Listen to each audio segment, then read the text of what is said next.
Hello nerds! Who's ready to learn? I know I am. So, part 2.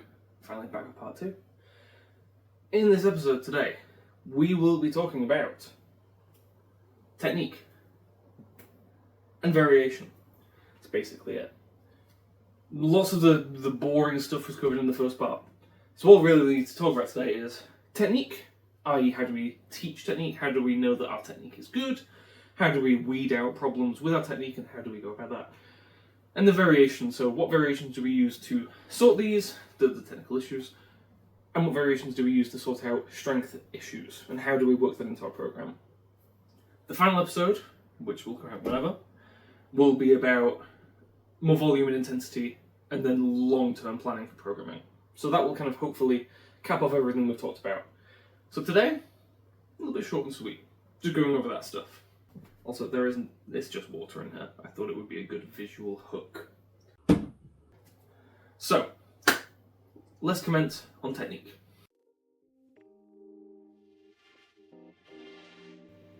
So, technique. When we're going to start thinking about technique, I think it's really good to understand what a technical model is. Now, a technical model is obviously nothing new to powerlifting. I first heard the term when I was looking into a lot of Olympic lifting stuff, because it's way more prevalent within that sport, because obviously it's more technically demanding. In order to understand and visualise what exactly a technical model is and how it's used, we'll very quickly go over 2 examples. Firstly, we have French low bar. This is a style of squatting that came about probably about half a decade ago and was popularised in France. The benefit of this is that because the bar is far lower down on your back, it reduces the moment arm during the squat. Therefore, it makes knee and hip extension far easier. However, though in theory that's great, the ability to maintain that position with your arms, hands and back is extremely difficult, and overall in competition, it led to far less consistent results in the squat. Obviously, not all athletes in France were doing this, even at the height of its popularity. However, I think it's a good example of how technical models can be incredibly prevalent. Secondly, we have what I'll define here as a post-Soviet style squat technical model. Now, this is obviously far more consistent. It's far more akin to a more modern technical model. The main differences are A, generally speaking, there's far more prevalent use of heeled squat shoes. The idea there as well is to reduce the moment arm in the squat, but in this case, instead of having the bar lower down on our backs, we allow the knees to track a little bit more forward so we can be more upright. This as well as a bit of an artifact from Olympic weightlifting, where this style of squatting is obviously very common, being more upright, using more of our quads. But you can see here that both technical models are trying to achieve a very similar thing of reducing the moment arm. However, they are going about it in very different ways. What really matters though is how consistent it is in competition and how consistent it is in training. The French low bar model is far less consistent, though it's still got some quite good results. This technical model here of a little bit more external rotation, a little bit more vertical torso angle, and possibly a little bit of a wider stance and some more forward knee travel allows for far better results. Now, quite conveniently, I did the level 1 coaching course, and I got this bad boy from it, and they talk about technical models in there, and it kind of, though I had obviously been using it in powerlifting, this has kind of reminded me that it's quite a useful thing, I think, especially even if you're self-coached, to understand what a generic technical model is, so you know where to start. Also, on that note, I thought I'm a level 1 coach now. I framed this because we had a frame. This is not a fancy frame. But I'm qualified now. I'm certified. Look how beautiful this is. So therefore, I have authority. You can trust the words that are coming out of my mouth, basically. So, what is the technical model for squat, bench and deadlift? Now, these have changed a little bit. Say if you went back 20 years, what people would be teaching for technique would be very different from what they're teaching now. Obviously the influence of equipped lifting, because there's a whole different skill set. You want more external rotation, you want to be sitting back way more, sitting onto your hips and that kind of stuff. So it's obviously not the same anymore, but what we will be looking at is a very kind of generic, modern technical model for all three lifts. So for squat, we want to place our hands on the bar and pull ourselves into position. We want to set our feet, we want to brace, we want to look up, and we want to extend with our hips and legs to unwrap the bar. We'll patiently walk out just about 2 to 3 steps, and we'll set our feet so about shoulder width apart with our toes slightly pointed out. We want to look ahead of us, we want to brace, we want to be over our midfoot as we begin the rep, and then we want to break at the hips and the knees at the same time at the descent so we can maintain our positioning well. We don't want to hinge too much. We want to maintain our head and our torso positioning and tension throughout. For the bench press, we want to set ourselves on the bench, so we want to pull our shoulder blades or our scapulars back or retract. I want to pull them down or depress. We then want to grab the bar, maintaining the tension we've just created in our back, and pull ourselves up the bench towards the bar. The bar should be just about above our mouths or chin. We then want to pull ourselves onto our traps. We want to push with our legs so our butt comes off the bench. And then we just want to pull with our lats a little bit, and the bar should unrack very easily right into position. Keeping our chest up then and maintaining the tension with our legs. Hold this position throughout the whole rep. And we simply bend at the elbows to descend. It should be an arch of tension between our heels and our lower neck / upper traps. Bench press is basically just all about tension and maintaining it.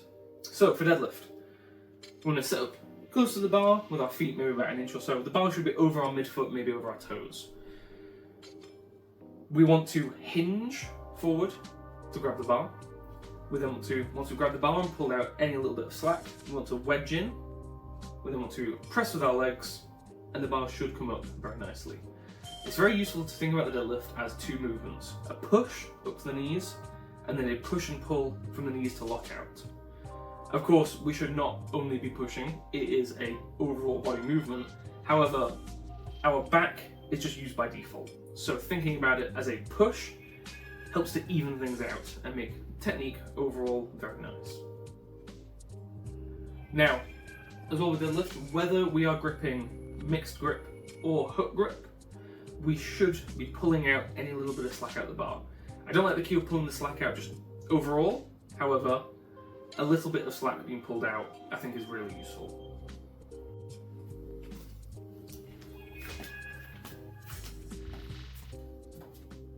And also I admit I forgot to film one for sumo deadlift. However, it's basically the same thing. We want to set our feet, we want to hinge down, grab the bar, wedge in. The only difference is we'll be more externally rotated and we'll want to have our hips and one at a slightly different height. But overall, those are the technical models, and through looking at that, probably recognise it from basically looking at anyone or anything. It is what is more commonly nowadays the standard for technique. And we want to start with this in mind when we are thinking about technique, when we're either initially learning or whether we're just a bit later on in our career and we're just reinforcing it. This kind of general technique should be the standard that we're comparing against. Now, what to do if it's not that? So, of course, technique is a little bit different for everyone. How it looks, how we conceptualise our own technique, how we function throughout the lift, it's always going to be different for everyone. Okay? Some people will need just a wider stance on the squat, and that's the only change they make. Some people will need to really think about their upper back tightness way differently from someone else. Me personally, I need quite a loose upper back and quite a loose grip. Again, I mentioned, for example, pulling yourself into the bar. Quite a lot of people do that and they like the bit of tension. It completely ruins me. Any sort of proper tension here in my hands, if I'm pulling myself in, ruins my squat. I don't know what it is exactly, but it messes up how the tension in my lower back and core functions for that squat. It's completely different. So I had to change that, and now it's quite consistent and everything, and it's been really good. Other people will have to think really differently about how they look and where they look and how they brace and stuff like that, right? However, obviously all those things are very individual. You have to learn those things yourself. However, there are some general technical failures which are quite universal, that we can look at and look at some issues with. Say just the hips rising, or a typical kind of good morning squat. There are a multitude of reasons why this could happen. In some cases, it's the posterior chain not being strong enough to maintain their positions. So for example, say the movement, I imagine it will be here, I imagine I'll put it here somewhere. We are seeing an excess of knee extension, and we are seeing a lack of hip extension. Knee extension is due to the legs, hip extension is due to glutes, erectors, stuff like that. So, if we're seeing a lot of knee extension and not a lot of hip extension, it could be, not that it always is, but it could be, okay, our posterior chain is not strong enough to keep up with how strong our legs are. Because evidently our legs are just kind of automatically locking out, and then front end of both is dumping the weight on our posterior chain. But it's not quite really dumping, I've heard it referred to that way before, but it's that our posterior chain is not adequately strong enough to keep up. So it could be we just need to increase our glute strength, our erector strength, our core strength to make that more rigid. However, on the other hand, it could be that our legs aren't strong enough, that our legs can't adequately press. It could be that we are not over our legs and our quads, and so our posterior chain is taking over and doing all the weight. Now, from a purely technical issue, because those are both strength issues, you know, either we're not doing something correctly and we need to bring up the other areas and the other muscular groups. It could be a purely technical issue. It could be that maybe the stance is too wide. It could be that we need to think differently about how we're bracing into the bar and pulling into the bar. It could be that we need to change our head position.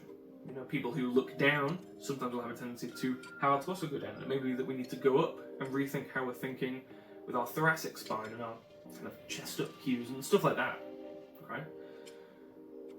So one issue here could have 3 different explanations just that I can think of off the top of my head.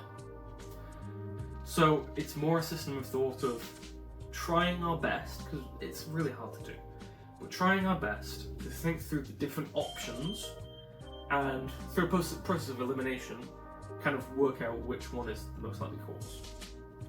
I'll mention another one very quickly.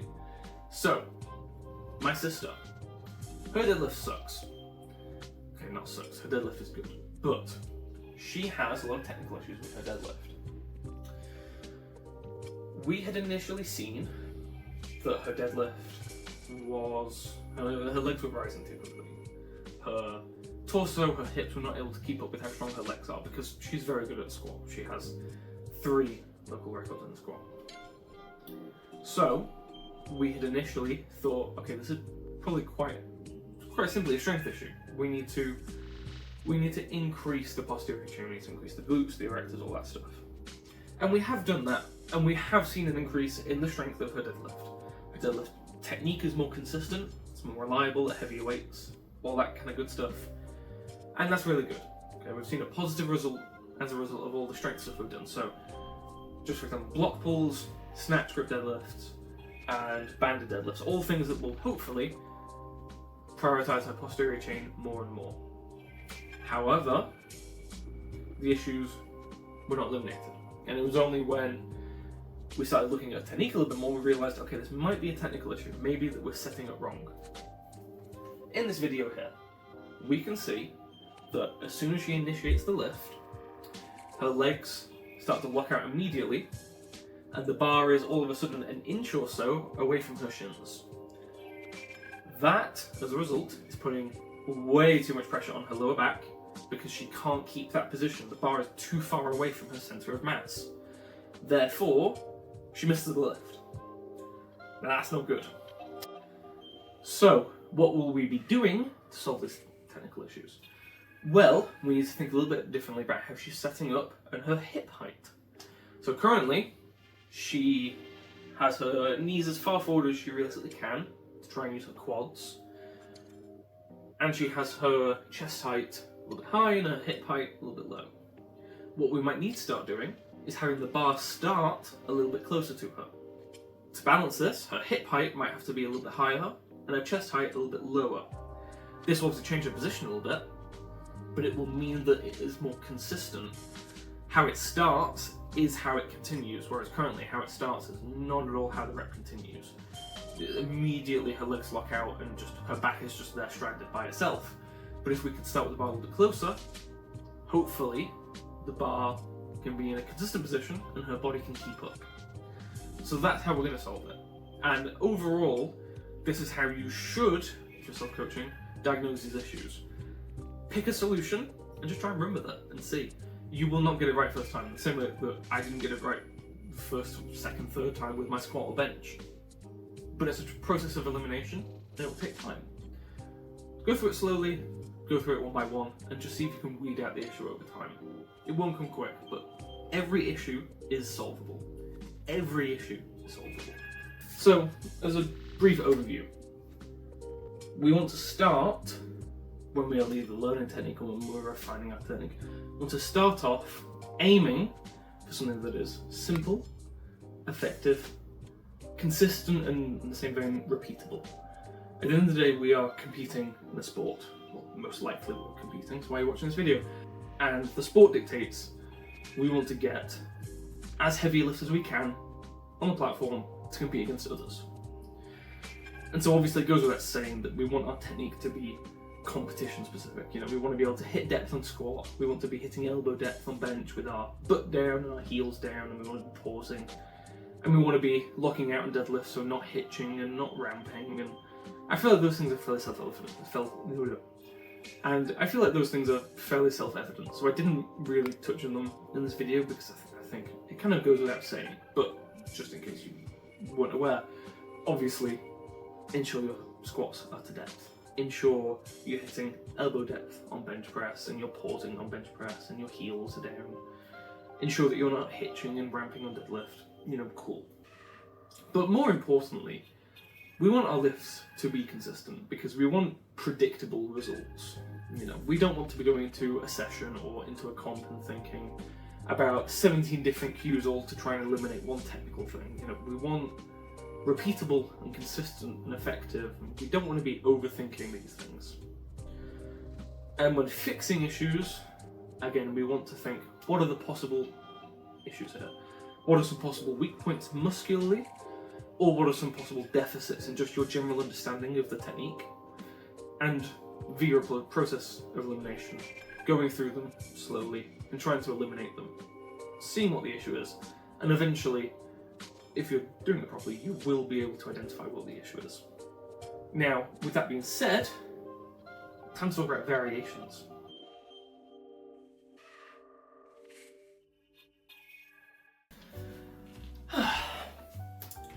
Given it is the festive season, I thought a bit of a change of scenery would be appropriate for variations. So, with variations, I think something that is quite important to consider before we get into the kind of meat and potatoes is how variations and having a wider skill base can help us as individuals, specifically for the main lift. As a bit of a case study for this, we're going to look at an Olympic lifting athlete. So Yurick Vardanyan was probably one of the most successful Olympic weightlifters back in 70s, 80s era, maybe 70s. And what made him really good, what made him stand out, was that before Olympic weightlifting, he was very good at a competitive level at many other sports.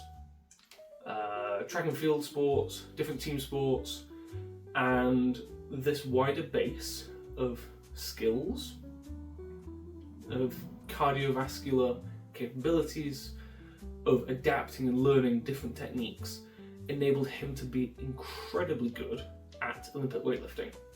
It is not that the track and field sports actively helped him clean and jerk a lot.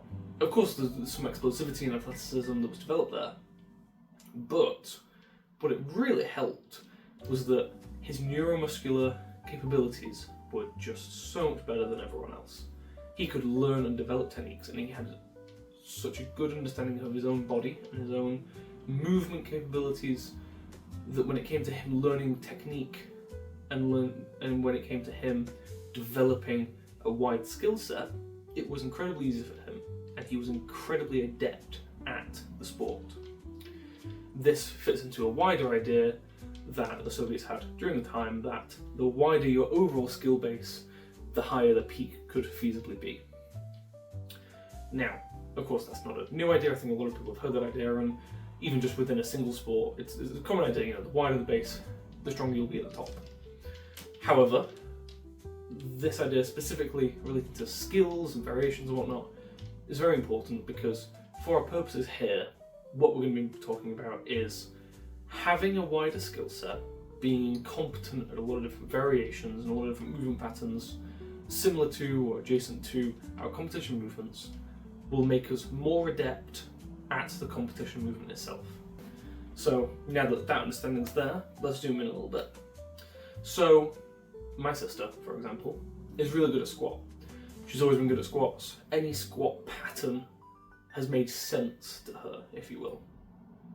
And of course, that immediate understanding and very early conceptualization of the squat movement will help her just be able to squat a lot. But her being able to do lots of different squat movements very well has enabled her to have a wider understanding of how she squats. This wider understanding therefore enables her to continue training and performing the squat really, really well. Adversely, say for me, I don't really understand the squat. I have, over the years, really struggled technically with the squat. I've struggled developing my own technique, I've struggled with consistency. I always end up kind of flipping and flopping between different techniques and whatnot because none of it ever really made sense to me. Pulling makes sense, I can conceptualize that. I've done a lot of different deadlift variations over the years, and I think that has helped overall my ability to do deadlifts and to understand them. But I have never really understood squatting. I had always done very high bar and high bar adjacent squat patterns to supplement my squat.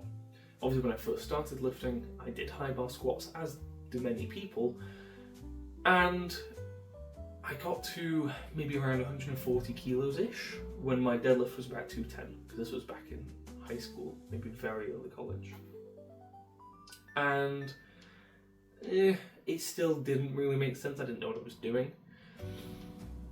And it wasn't until I stopped trying to do any sort of high bar movement, I instead shifted towards only kind of really doing low bar type movements, so pause squats, maybe some tempo squats, that my ability to understand my squat really increased. Okay. Then I started implementing some different kind of movements, so some Bulgarian split squats, some sort of squat patterns that enable me to more closely replicate my typical squat. So there's a squat machine at JD where I can kind of pre-hinge a little bit and sit onto my heels a little bit more midfoot, and that was really good. That's enabled me to kind of learn and understand my squat better. And it's only now, through doing a bit more variance, that I understand the main squat.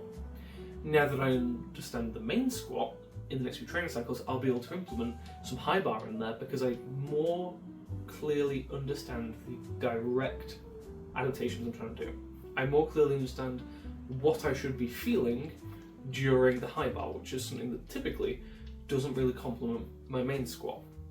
It didn't complement my main squat because the skill set I had already and the way I conceptualized my squat wasn't good.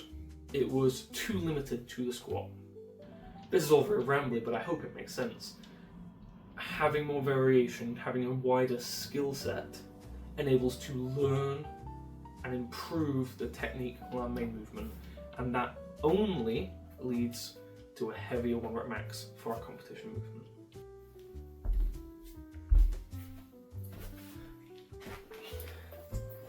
And now, to go into specific variations a little bit, and I won't go into too much, I won't break down every single common type of variation that we see, because I can probably list off the top of my head 50 different Instagram accounts that you can look at that all have some sort of Instagram reel saying, do you have this issue? Here's a variation that will fix it. It's just boring. Everyone knows all the different variations, right? We all know what a pause squat is and what a tempo is and what a high bar squat is. So I won't go into that. What I will instead go into, as with all of this, is more of a detailed thought process of how you, as a self-coached individual, can go about implementing and thinking about variations in relation to your competition movement. Let's take the bench press for example, because the bench press is complex movement in terms of technique. There's a lot of different variations. We, as athletes, should try to develop a short list of movements that we know work for us. For example, for me, and widely speaking within my kind of programming system, we have a short list of variations for all movements, but for bench press, obviously the competition movement, we have long pause bench press, tempo bench press, close grip bench press. Those are the three main ones that we'll use a lot to develop skills and technique. We also have Larsen press and feet up bench press. They're kind of similar, but they do slightly different things, but we use them. Now, of course, that's just programming, right? We know what movements work, but specifically the movement variations, having that short list of things we know work is really good because it provides more reliable and predictable outcomes. I would not start thinking about, should I program someone a Swiss bar bench press, or wide grip bench press, or banded bench press, simply because though I have done them or maybe given to people in the past, they don't work as well, the outcomes aren't as predictable, and for the average person, they just don't work. They can work in select circumstances, and that's a thing, you know. We know for maybe some people we need to do some slightly wackier things, but in the same way as a technical model allows us to start off on a fairly standardised and predictable place and then we can deviate, we should have the same thing with what variations we're using. So again, say with the main three that we use for bench press, long pause, tempo, and close grip. Long pause has the obvious benefit of enabling us to develop strength off the chest. It allows us to develop more tension and more practice holding that tension and position off the chest, which is really good because obviously in competition we need to pause. Tempo does something very similar, but I actually prefer it simply because, of course, we get the benefit of pausing in there as normal because we always do pause bench press, but it enables us to spend more time on the descent, and the descent of the bench press I think is really important because if we descend correctly, we end up pausing in the right position, and if we pause in the right position and our tension's all been correct and our positions are correct, the overall rep goes really well. And so I think tempo bench press has been the one big thing this year especially that I've discovered that has worked really well. Not for everyone, not everyone's been using it, especially not if you sync your touch when you bench press. If you sync, it's not nearly as useful, I don't think. But for people who do soft touch, I think tempo bench press is great for that. And close grip, because close grip has the obvious benefit of more hypertrophy and strength through the triceps, possibly even the delts bit, which is great because that is an area that needs improving for a lot of people on bench press. Then also we have Larsen and feet up, which make us focus more on tension with our chest and back and using our arms and whatnot. But having a short list of variations we know work is really good. Okay, it enables us to easily pick and choose between reliable things that we know. And to develop this, it may just be that you need to spend some time doing some trial and error, figuring out what works for you. Further on from this, there's also the inverse effect of not having enough variations to use. So, for example, and I'm sorry to mention you on here, Joe, but there's someone I'm friends with called Joe, and he, over the last year, he's self-coaches, and he has been having issues specifically with making his deadlift show up. Now, he competed the other weekend, and I was talking to him during and after, and one of the issues that he was having is that for his deadlift, he does competition deadlift and pause deadlift. And that's kind of it, and he pauses at the knee because he does conventional. And the thing is, we, as athletes, only have so much we can realistically do within a week of training. We can't do that much. Okay? We have a limited amount of recovery ability. And when we have a limited amount, we need to think carefully about what we're doing. We need to think, what's the best bang for our buck? Something like the pause at the knee deadlift is great if we want to reinforce the timing of maybe the lockout of our knees and hips. If we want to reinforce our torso position, that's great. But if your techniques are already good, and you're instead having the issue where you're not developing a lot of strength, not doing any sort of proper hypertrophy for your posterior chain, you're not doing enough work. You need to be quite critical with yourself and with your programming choices when you're a self-coached athlete. You need to think, am I really using my resources wisely here? Because I've had the same thing where I've maybe stuck with variations longer than I should have because I liked them, because I thought they were fun, because I wasn't really well informed of how much they were benefiting me. When in reality, it just wasn't really doing anything to push me, to challenge me, wasn't giving me an adequate stimulus, both in terms of, wasn't challenging me strength-wise or making me develop any sort of muscular adaptations. It was just wasting my time. Kind of akin what I talked about in the last episode with the, what's it now? The deficit tempo snatch grip RDL. Yeah, that. But kind of in the opposite, where this was unspecific enough to develop any sort of adaptation. But this, the pause deadlift, is though specific to the movement, it's not challenging any weak points that we have. And not that we should only focus on weak points, but that we should be looking at what are we struggling with here, what are we limiting with. He's not limited by any sort of technical thing or positions, he's limited by strength. And this is doing nothing for his overall strength or hypertrophy. So, to conclude here, in terms of variation, we want to have a varied skill set, and we want to pick movements that allow us to develop our technique over time and allow us to think about our movement. We want to choose movements that complement us, and to have a short list of movements that we know work and we know produce repeatable outcomes.